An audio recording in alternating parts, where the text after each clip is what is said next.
במסגרת מסע הניחומים שערך נשיא המדינה עוזר ויצמן אצל משפחות ההרוגים, הוא היה אתמול גם אצל 3 המשפחות השכולות באזור שלנו.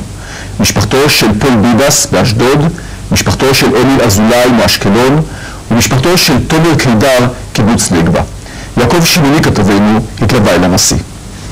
משפחה, בית עובר הנשיא ויצמן כדי לנחם, לשמוע ולהשמיע.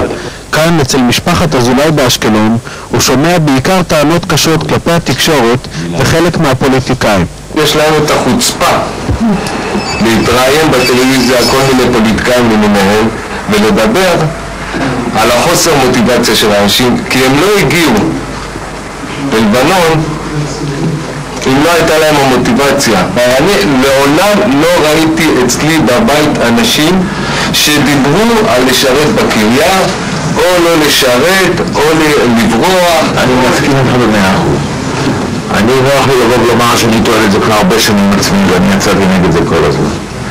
והמכעיס הוא שעכשיו אחרי אסון כזה כולם נזכרים. פתאום כולם נזכרים.